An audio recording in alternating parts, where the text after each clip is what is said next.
They told me to pack my things, said I didn't belong here, in the house I grew up in. They laughed when I begged to stay, changed the locks while I cried on the porch, and when I asked why they said, "You were never really part of this family." So I walked away, but not to disappear. I walked straight into the attorney's office, because weeks before Mom died, she signed something they didn't know about. A will, naming me, the sole beneficiary. Not them, me.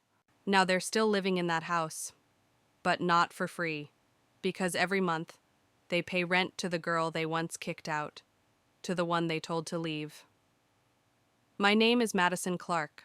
I was born in Savannah, Georgia, in a house painted white with green shutters and a front porch that creaked when you stepped on the third plank. That creak was my childhood, that porch, my safe place. But when my mother died, it became a battlefield.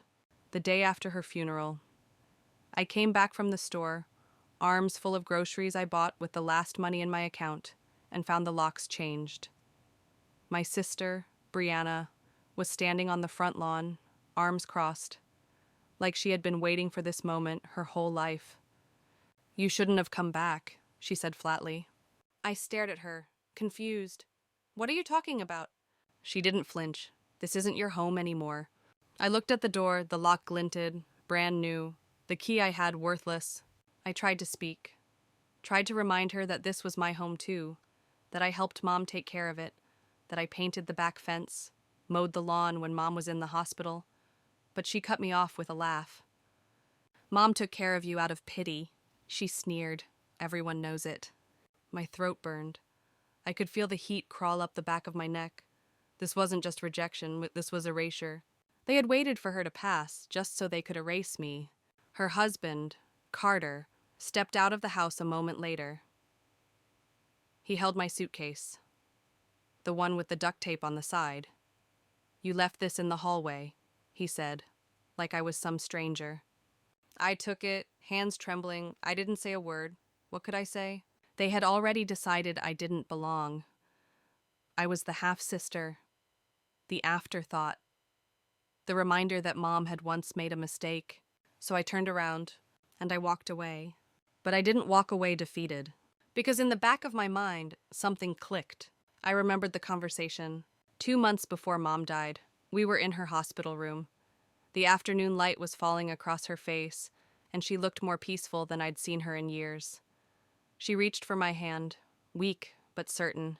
"If anything happens, Madison," she said, "everything goes to you. I've made sure."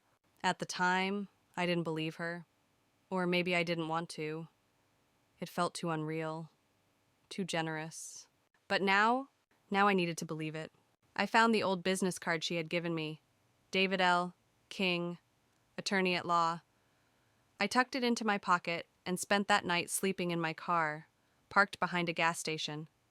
It was cold and humiliating, but I had something more powerful than a roof. I had a name, and the next morning I was going to find out if Mom had really meant what she said. I drove across town, heart pounding with every turn. King's office was in a red brick building next to a bakery. The smell of cinnamon clung to the air. It felt warm, out of place for what I was about to walk into. I stepped into the office. The receptionist raised an eyebrow as I walked in, wearing wrinkled clothes and eyes that hadn't slept in 2 nights. "I'm Madison Clark," I said. David King represented my mother, Evelyn Clark. Her eyes softened. "One moment, please." She disappeared into a back room. I sat in the waiting area, staring at the carpet, trying not to cry. I had no backup plan if this went wrong. If there was no will, or worse, if Mom had changed her mind, I had nowhere to go. But then David King stepped out. A man in his 60s, with gray hair and eyes that looked like they'd seen thousands of truths. "Madison," he said, smiling kindly. "Come in." I followed him into his office. He opened a drawer, pulled out a folder, and then he read the first line out loud. "I, Evelyn Clark, being of sound mind, hereby name my daughter Madison Clark as the sole beneficiary of my estate." I didn't breathe. I couldn't. She had meant it. She had chosen me, not them. Me. I left that office with more than just a piece of paper. I left with justice. And I knew then this wasn't over. Not by a long shot. When I walked out of that law office, I didn't walk the same way I walked in. Something in me had changed. For the first time in years, I felt seen. Like maybe I wasn't invisible. Maybe I wasn't the mistake my sister always painted me to be. I drove around Savannah that afternoon in silence, letting the news settle inside me like warm tea. The paper in my glove box wasn't just ink, it was truth. It was my mother's voice reaching past death to say, I choose you. But healing didn't come easy, because when someone tells you for years that you don't belong, you start to believe them. I parked near Forsyth Park, walked under the oaks dripping with Spanish moss, and let the memories come. I saw my younger self on that swing set, watching Brianna get ice cream while I held a bottle of water. I saw holidays where I was the one holding the camera instead of being in the picture. Growing up, I was always the extra plate, the one they didn't plan for. And when Mom got sick, I stepped in. I dropped out of my nursing program, moved back home, and took care of her through every round of chemo. Brianna came by once a week, sometimes less, always with makeup on, and a man I didn't know waiting in the car. I never resented the caretaking, not once.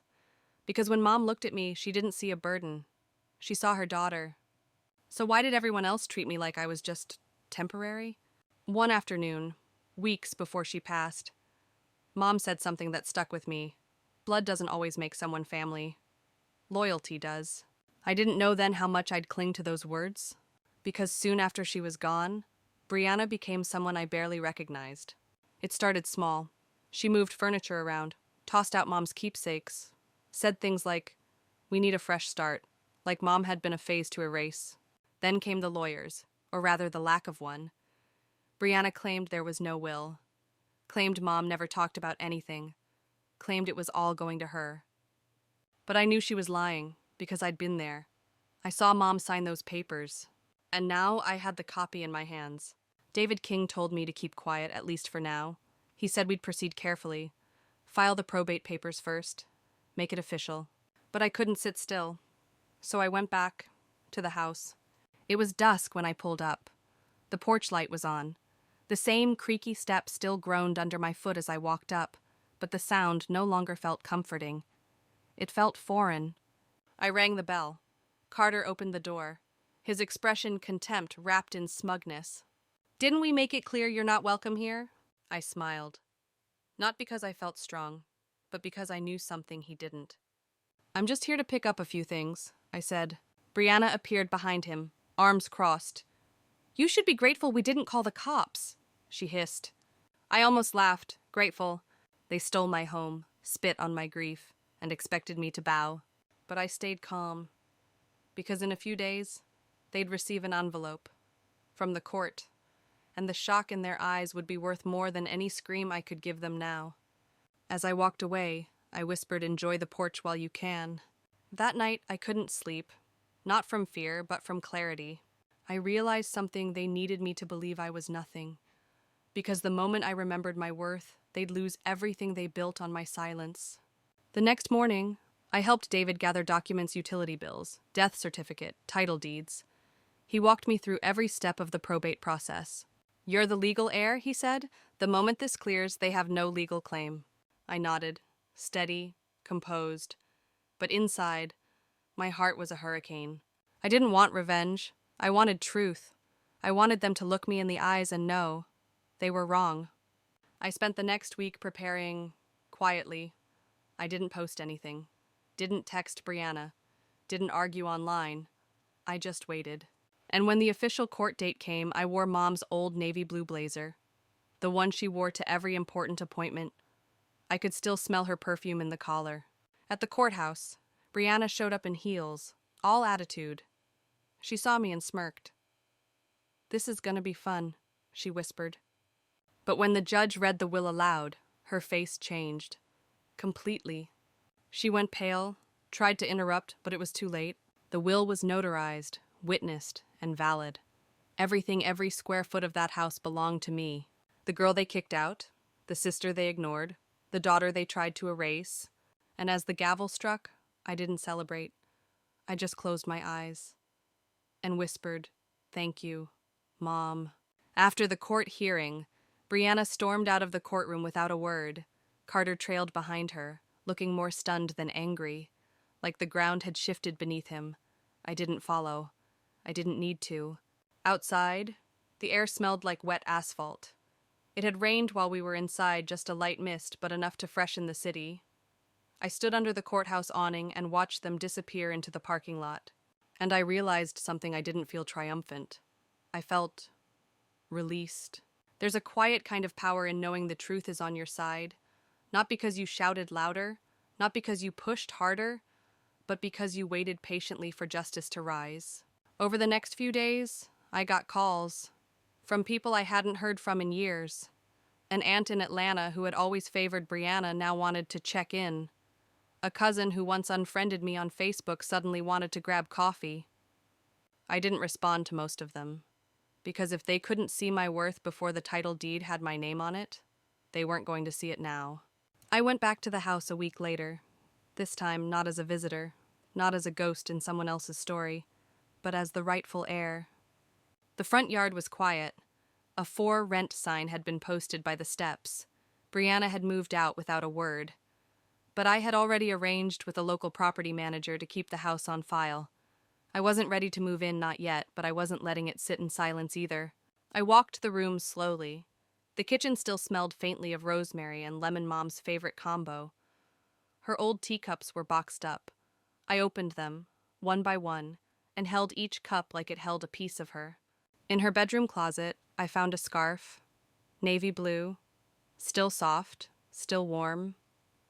I sat on the edge of her bed and let the tears fall. They weren't angry tears. They were the kind that only come when something ends and something else quietly, beautifully begins. This house wasn't just a victory. It was a promise. That I wouldn't let them erase me. That I wouldn't let silence define me. And most of all, that I'd build something from all of it. Not just a new life, but a legacy.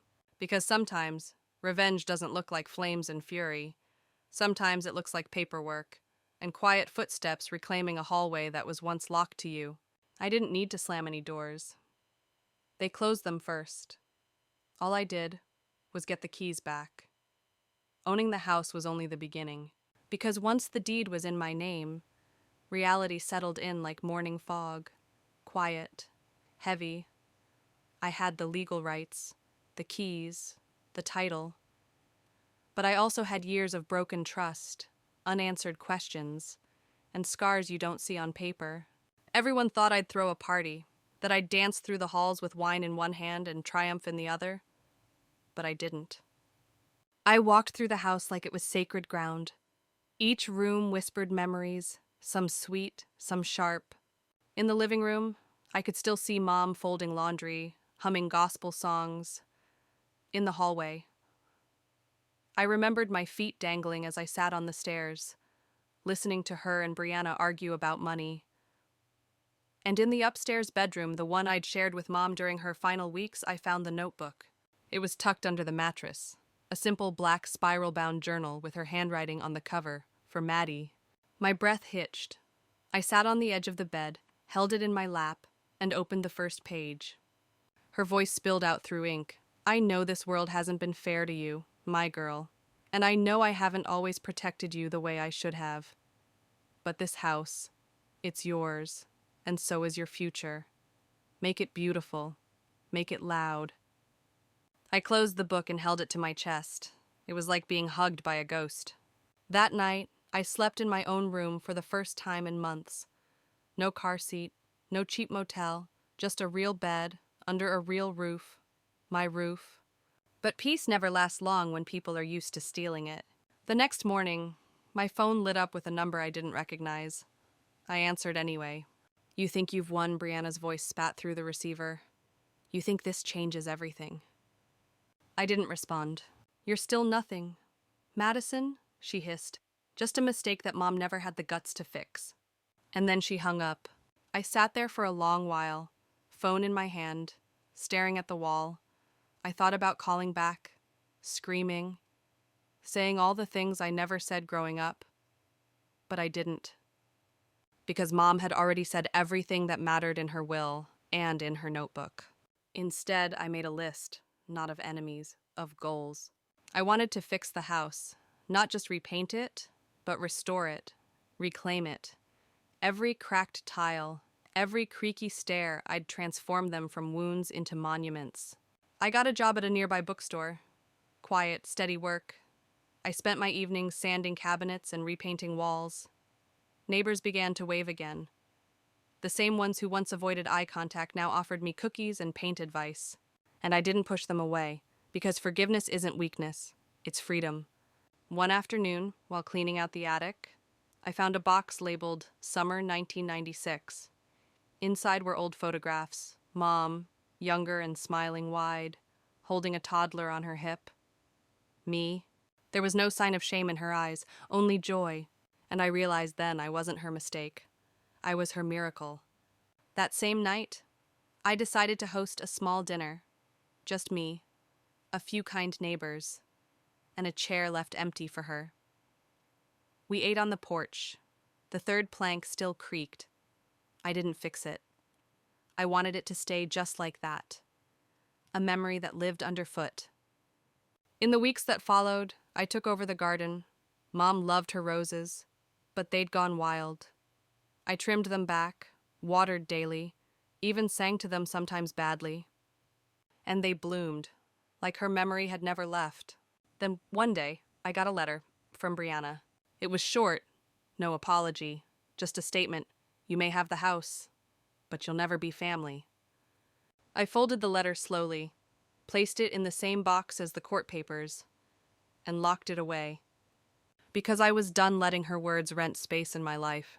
This house. It didn't just belong to me legally. It belonged to the version of me that held on. The one who didn't leave when they told her to.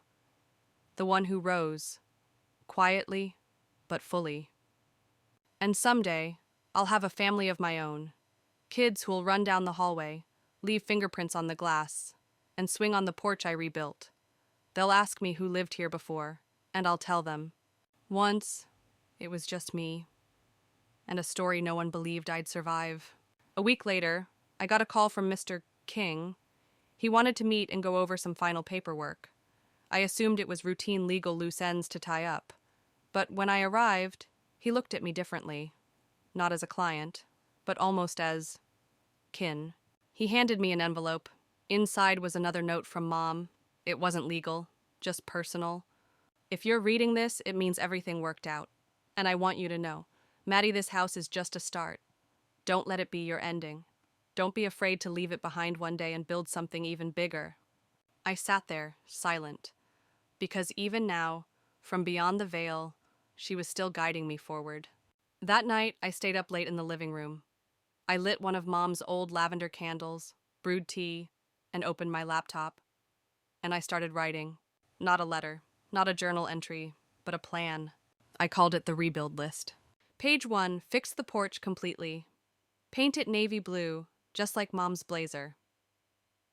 Page 2, start classes again, finish the nursing degree I put on hold. Page 3, create a scholarship in her name, for girls like me, the ones who were told they didn't belong. This house had once been my prison, then my battlefield. Now it was my headquarters, my launch pad, and every day I woke up with purpose. Some days were harder than others. There were still flashbacks, moments where I remembered being told to leave, remembered Brianna's voice in the back of my head, but they didn't sting the same, because now I knew how the story ended. And it didn't end with me leaving. It ended with me staying and becoming everything they said I couldn't be. One morning, while watering the garden, a little girl from next door waved to me. "You're the lady who owns the big house." "Right," she asked. I laughed softly. "It's not that big." She smiled. "Still, it's yours. That's cool." I didn't say anything right away, because my throat was tight, but I finally nodded. "Yeah, it is." And for the first time since I walked away from that porch with my suitcase, I felt whole. The fall air in Savannah has a certain honesty to it, crisp, sharp, almost unforgiving. It cuts through pretense, and that's exactly what I needed. 3 months had passed since the court ruled in my favor. 3 months of reclaiming, restoring, remembering, but also 3 months of silence from Brianna until she came back. It was a Sunday. I was on the porch painting the rails navy blue, just like Mom's old blazer, when I heard a car pull up. A red BMW. I knew it before I turned around. She stepped out like she belonged, as if the house never legally changed hands. Like everything she'd said to me, everything she'd done was swept away by the tide of time. "Madison," she called, her voice flat. I didn't answer right away. Instead, I set the brush down carefully, wiped my hands with a cloth, and turned slowly. "You're trespassing," I said quietly. She scoffed. "This is still our family home." That word "our" landed like a slap. "You made it clear I wasn't part of that family," I replied. She sighed, exasperated. "Can we just talk?" And for some reason, I nodded. Not out of forgiveness, not out of softness, but because I wanted her to see what she'd lost. Up close. We sat on the porch, 2 feet apart, the air between us tense. She looked older, tired, even. Like the bitterness had finally started feeding on her, too. "I know you think I was cruel," she began. I didn't interrupt. Let her speak. "But you have to understand, Mom always gave you everything, even when you didn't deserve it." I blinked. Once, slowly. She gave me food, a roof. Some nights where she didn't cry herself to sleep. That's not everything. That's survival. Brianna flinched. "Good." She shook her head. "Dad left because of you." That one hit harder than I expected, but I didn't show it. I leaned forward slightly, my voice low but clear. "Dad left because he was weak. He left because he couldn't love a woman strong enough to raise a daughter without him." The silence after that was deafening. She looked away. I looked inside. There was strength in my bones now, strength that didn't need to be loud. She finally asked the question I'd been waiting for.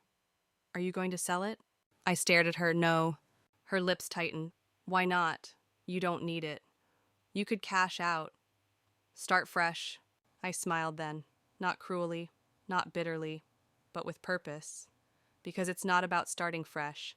It's about finishing what she started. She didn't understand. She never would. After a moment, she stood. "I should go," she said. I didn't stop her, didn't offer her shade or water or a goodbye. She walked back to her car, and I watched her drive away. And it felt like a final page had turned. That night, I lit a candle in the living room, one of Mom's favorites, jasmine and cedar. I opened her notebook again. This time, I didn't cry. I read her words like a roadmap. Let them say what they want. You don't need their approval. You never did. I closed the book and whispered, "I know, Mom. I know now." The next morning, I made an appointment with a local contractor. I was going to rebuild the back deck, the one Dad had started but never finished. It was more than wood and nails. It was a statement that I would complete what others abandoned, that I would be the foundation my future stood on. The contractor showed up with blueprints and questions. He was kind, patient, curious. "Why keep the original structure?" he asked. I looked at the old beams, cracked, weathered, but still standing. "Because she stood on that deck every morning," I said. "And I want to stand where she stood." He nodded, didn't press. By the end of the month, the deck was done. Wide, sturdy, facing the sunrise. I stood there barefoot one morning, holding a cup of coffee, and watched the sky turn gold. And I felt it. Not just the sun, but freedom. The kind that comes not from revenge, but from rebuilding, brick by brick, in silence, with dignity and full control. Mom had given me more than a house. She'd given me a chance, and I intended to turn that chance into a legacy. In the weeks that followed, I opened the house, not just to the light, but to life. I started hosting Sunday evenings on the porch, nothing fancy, just neighbors, folding chairs, iced tea, and laughter. It felt like reclaiming something sacred, not just Mom's legacy, but my place in this world. There was music again in the house, old records spinning, dust dancing in sunlight, books half read on the table. It wasn't just alive, it was loved. I created a corner in the living room, a framed photo of Mom, a candle that never burned out, and a small brass plate that read, "She stood, so I could rise." That space became my center, a place to breathe when grief clawed back in, a place to smile when I remembered how she'd hum while washing dishes, how she'd press her hand to my cheek when I was sick. One rainy evening, a young girl from down the street knocked on my door. She was maybe 12, soaking wet, holding a plastic folder. "I heard you're a nurse," she said. "I want to be one too. Can you help me with my science fair?" I blinked, then smiled. "Come in," I said. And just like that, another seed was planted. Because legacy isn't about inheritance, it's about impact. And the impact I wanted to leave wasn't rooted in vengeance. It was rooted in kindness, in strength, in the quiet power of continuing. By winter, the house was glowing, not from decorations, but from peace. I started writing more blog posts, short essays, even a few chapters of a memoir. People started sharing them, messaging me, telling me they, too, had been erased, told to leave, told they didn't matter. But they were still here, still standing, and sometimes that's the revenge, to still be standing. I didn't hear from Brianna again, but I wasn't waiting, because this story, it never belonged to her.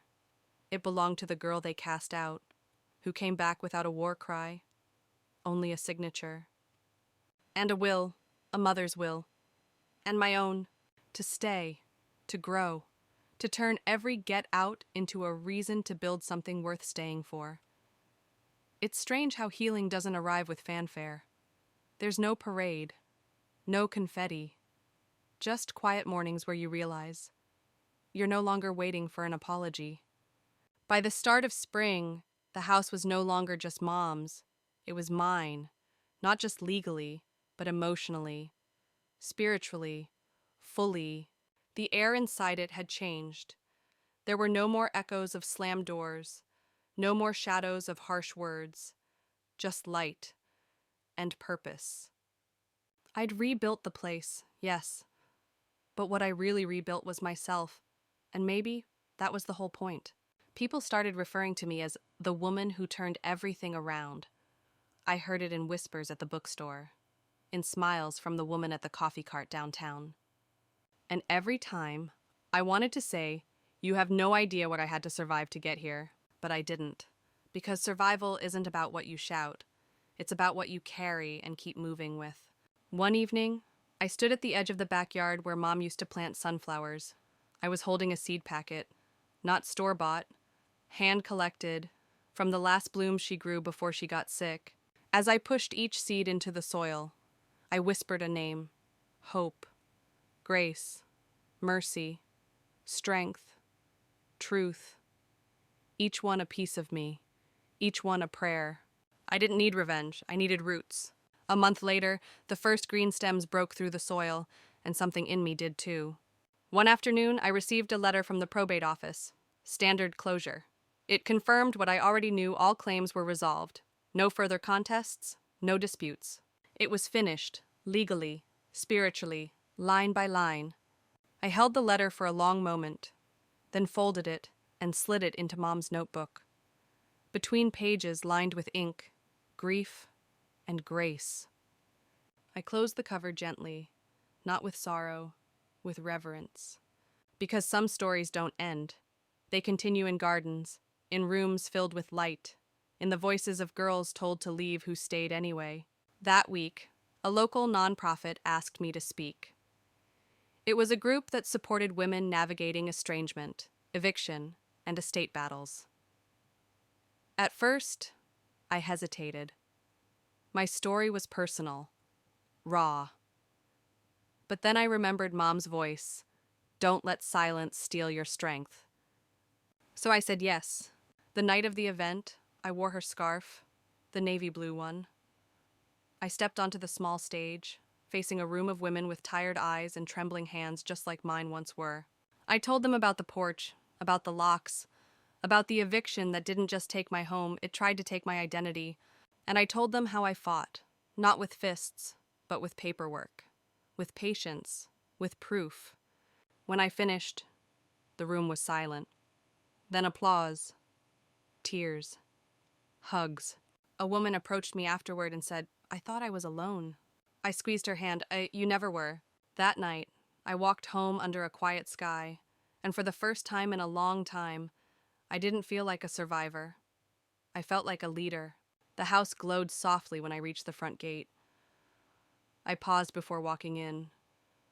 Not because I doubted, but because I wanted to take it in one last time from the outside. This wasn't just where I lived.